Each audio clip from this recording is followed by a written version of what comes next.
So over the last week, as most of you know, Valve came out of hiding and finally released Season 3 of Premiere. Sorry, I meant to say Season 2, Episode 1. Now, that's a reference to Half-Life, but it's also confusing at the exact same time to most of the CS community, because though it is a reference, a lot of players are expecting more, well, than what we already received. Now, with that aside, in the exact same update, Valve made a small change to trading, which will and has already gone down in history, just like the 7-day trade hold, that most, if not all CS players will never forget. At the end of the day, this change will be discussed and mentioned throughout the rest of Counter-Strike's life. Now, what started off as a simple update that was thought to just stop scams is now making its way to other games on Steam, which apparently, according to Valve, this was a plan from the start. But what games? Why is it happening? Is it the exact same reason? Now, because of how much of a dent this has made in the CS market, to CS traders, to CS investors, so on and so forth, questions have arisen about the intent of this update, but have also questioned where the market is heading, that being in the long run, but also short term. Now, in today's commentary, I'm going to be covering the most recent news most players in the space have yet to hear, and answers I've had questions for in terms of DMs, comments, and more. But before we go any further, I want to thank SkinsMonkey for sponsoring today's video. Are you bored of your current Counter-Strike loadout and want to trade it out for something different? SkinsMonkey has you covered. As a buying and trading marketplace, SkinsMonkey offers amazing deals and the fastest way to trade out your old skins for something new. By using my code MANDO, you can get up to a free $5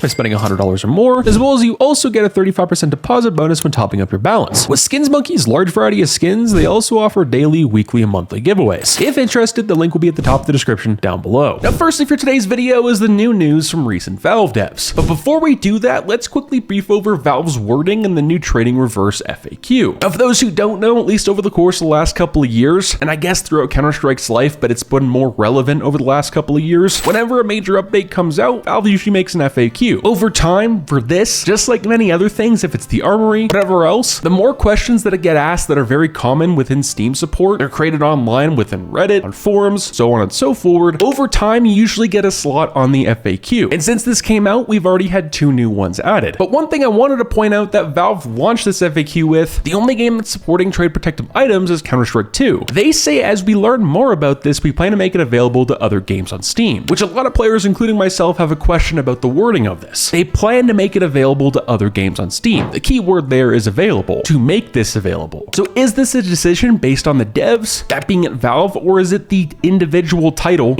developers for that game that's a sub team on Steam, if that makes any sort of sense? So what we're about to cover is the Rust devs and them being told, well, they're going to have to be implementing the same trading reverse cards towards their skins, their inventories, but that doesn't really seem like it sounds like Valve is making it available to them. It seems like they're more so telling them, either do it this way or hit the road. At least that's how I'm receiving it anyway. Which obviously leads us to the brand new recent news from the creators of Rust, which their items are now up for debate. Where according to Aussie CS, just in, Valve reached out to the Rust developers team and Rust skins will have the 7-day trade protection. This means you'll be able to start trading Rust items together with CS2 skins starting next week again. Is TF2 and Dota 2 next? Which will, since Valve owns Dota and TF2, I think that's exactly what's going to be happening. Now, the COO and company director at Rust has recently stated in a brand new tweet that Valve obviously recently implemented a new trade protection on items traded within CSGO. They've reached out to us and will be enabling it early next week. Now, the COO stated in his tweet that they constantly see players get hacked, their accounts compromised, and everything else those two things come with. But just like CS, this is really seeming like the top maybe 1% to 2% or less. The question for me and by many is, why is Valve going after, well, the 1% to 2% and hurting the other 99%? It just makes everyone question what's going on, and was this the right intent as Dev stated? Well, in my opinion, I think yes, it is to help players from getting scammed, since there are quite a few bad looks, especially at the most recent Awesome Major. With players and people actually attending the event in person, there were some bad people, bad individuals in person putting up fake flyers, acting like fake employees, and getting people at the event to scan QR codes, which little did they know was to steal all their skins. And that's a pretty bad look on Valve. That is not good whatsoever. And while for the others, this is where it gets very complicated and confusing. Long story short, I think what Valve did here was good, but only to a certain degree. I also think on another hand of things, Valve is also doing this just to control. The skins market in their eyes was never supposed to reach the lengths and heights that it has over the last few years, but the problem is you can't make any major changes to it without hurting or pissing off a large portion of this CS community. Now, the outcome from all this, at least in CS, is over the last couple of days, we've seen a mini crash that keeps getting worse and worse as time goes on. We are going to make a commentary and video covering this topic over the course of this next week, but what started out as a small crash is now growing in numbers as we speak, with more people leaving CS for good, cashing out investments, and in some cases, people are quitting quitting. But that's even if they can after this update, since selling bulk investments to one single person is now next to impossible, since you now can't use storage containers on Universe items. And what do you guys think? Where do you guys stand? And do you guys agree with what Valve is doing here? Would love to hear your thoughts in the comments down below. With that being said, ladies and gentlemen,